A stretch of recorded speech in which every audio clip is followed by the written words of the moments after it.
আওয়ামী লীগের তেজ কতটা কমাইতে পারছে ডক্টর ইউনূস সরকার? টেবিল হান্ট হয়েছে, বিভিন্ন জায়গায় এখন নতুন নতুন লিস্ট করা হচ্ছে, কিন্তু কোথাও না কোথাও আওয়ামী লীগকে আসলে ভয় পাচ্ছে না।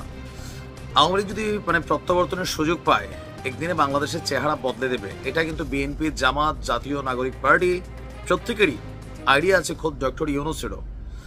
আর এই যে একটা বৈরী আবহাওয়া বা পরিবেশ, যখন দরকার ছিল কৃতকর্মের জন্য অনুতপ্ত হওয়া, কিছুটা ভদ্রভাবে চলা, কিন্তু বাংলাদেশে এমন এমন ঘটনাগুলো ঘটছে মাঝে মাঝে আওয়ামী লীগ যুবলীগের দ্বারা, তা আমার কাছে মনে হয় যে একজনের পাপে 100 জনের কিন্তু টাচ করে বসতেছে। ভালো মানুষ যারা আওয়ামী লীগ করতো তারাও বিপদে পড়তেছে, আর যাদের তেজ কমে নাই তাদের তো আছেই।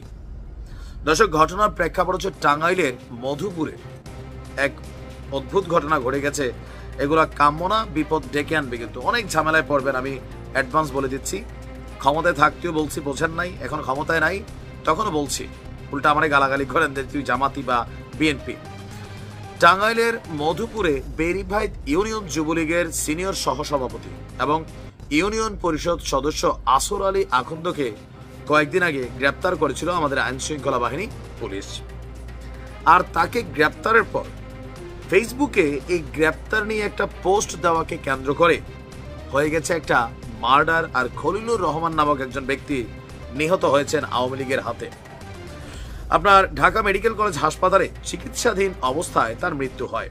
ঘটনার প্রেক্ষাপট কি দেখেন, যিনি মারা গেছেন উনি আপনার দানকবান্দা গ্রামের মিজানুর রহমানের ছেলে। গত 8ই মার্চ যুবলীগ নেতা আসর আলীকে রাত 12টার দিকে নিজ গ্রাম দানকবান্দা থেকে গ্রেপ্তার করেছিল পুলিশ। ওই গ্রেপ্তারের ঘটনা ফেসবুকে পোস্ট দেওয়াকে কেন্দ্র করে 9 মার্চ রোববার রাত 8টার দিকে আসর আলী, যিনি আছেন তার ভাই হাফেজ, ফজর এবং রিয়াজ, 3 জনের নেতৃত্বে আওয়ামী লীগ সমর্থিত একটি দল অস্ত্র সহকারে সাবেক মেম্বার হাবিবুর রহমান, খলিলুর রহমান, হারুনুর রশিদ, সাইম, নাইম, জাহাঙ্গীর সহ বেশ কয়েকজনের উপর হামলা চালায়। এতে মারাত্মকভাবে তারা প্রত্যেকেই আহত হয়। এমন অবস্থায় তাদেরকে মারতে মারতে রাস্তায় ফালাই একদম চলে যায়। পরে স্থানীয় লোকজন তাদেরকে উদ্ধার করে ময়মনসিংহ মেডিকেল কলেজে ভর্তি করে। সেখান থেকে বাকিদের অবস্থা মোটামুটি ঠিক হলেও খলিলুর রহমানের অবস্থা আশঙ্কাজনক ছিল। তাকে ঢাকা পাঠালে চিকিৎসাধীন অবস্থায় তার মৃত্যু হয়। ওসি সাহেব বলছেন, গত 4-5 দিন আগে যুবলীগ নেতাকে গ্রেপ্তার করা নিয়ে পক্ষে বিপক্ষে ফেসবুকে মেসেজ এবং পোস্টকে কেন্দ্র করে ওই ঘটনার সূত্রপাত ঘটে। এই যে ফেসবুক, কত ঘটনার যে কারণ ভাই, বিশ্বাস করেন, একটা আজকের দিনে একটা সংসার ভাঙা বলে নানান ঘটনার একটা প্রেক্ষাপটের জায়গা হচ্ছে ফেসবুক।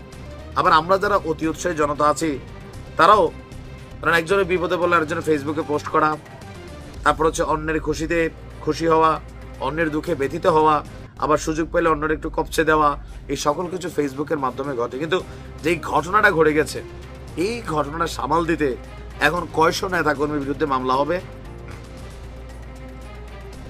এই ধরনের কর্মকাণ্ড নিজেদের জন্য যেমন বিপদ, একটা লোকাল এরিয়ার সমস্ত আওয়ামী লীগের নেতাকর্মীদেরকেও কিন্তু বিপদে ফেলার মতো নেই এই ঘটনাগুলো, কারণ নামে বেনামে অজ্ঞাত অনেক মামলা হয়ে যাবে। একটু হিসাব নিকাশ কইরা বুঝা শুইনা কাইক দিয়েন ভাই, নিজে তো বিপদে পড়বেনই, অন্যদেরকেও ফেলবেন। আর এই সকল পরিস্থিতি আপনারও 12টা বাজাবে আর বাকিদের তো বাজাবেই। সময় থাকতে একটু তবা টবা করেন, যা করছেন আপাতত থামেন, নয়তো সামনের পরিণতি অনেক খারাপ হবে। এখনো বোঝেন নাই, বুঝবেন আস্তে আস্তে।